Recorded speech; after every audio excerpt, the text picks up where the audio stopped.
রাসূলুল্লাহ সাল্লাল্লাহু আলাইহি ওয়াসাল্লাম أكثروا ذكر الله حتى يكون مذموم আল্লাহ হাবিব সাল্লাল্লাহু আলাইহি ওয়াসাল্লাম বলেন, হে আমার মুমিন মুসলিমানদার উম্মতেরা, তোমরা বেশি বেশি পরিমাণে আল্লাহর জিকির করো, এত পরিমাণে আল্লাহর জিকির করো দুনিয়ার মানুষদের তোমাদেরকে দেখতে পাগল করে। ওখানে ইব্রাহিম রাহমাতুল্লাহি আলাইহি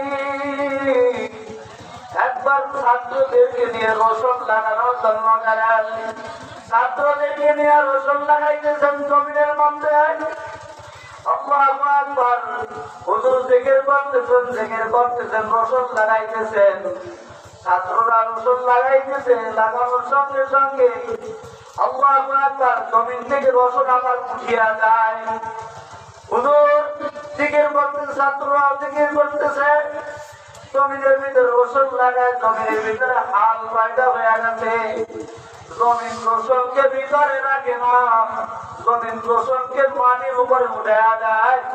হযরত ইব্রাহিম রাহমাতুল্লাহ আলাইহি রাজা বলে, ছাত্ররা চলো চলো,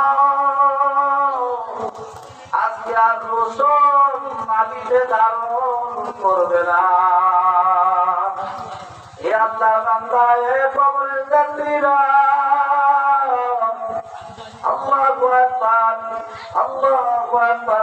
আল্লাহর ওলিরা সর্বদা থেকে করতাম, সব সময় বেশি বেশি পরিমাণ আল্লাহর জিকির করিয়েই তারা আল্লাহর ওলি হইছে।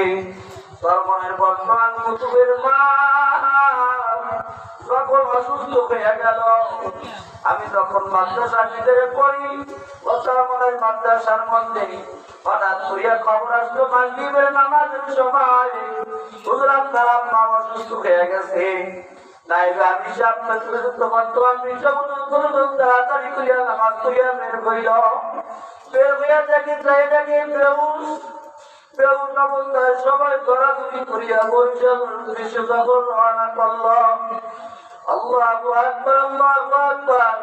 সাহেবরা কোনো বর্ণনা করেন, যখন আম্মার কাছে গেলাম, যায় দেখি আম্মার জবান দিয়ে আল্লাহর জিকির জারি হইতেছে। আল্লাহু আকবার, আল্লাহু আকবার। এই অসুস্থ অবস্থার মধ্যেও আল্লাহর জিকির জবানের ভিতরে চালু ছিল। এই আল্লাহর বান্দা কোনো নাই তারা স্বামী আপনি সেই বান্দার ভিতরে যা থাকে কাজ করলে কিন্তু তাই বাইর হয়।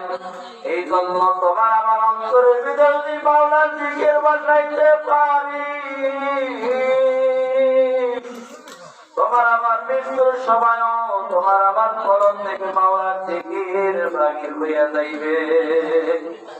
এই জন্য অন্তরটাকে একটু ভাঙিয়া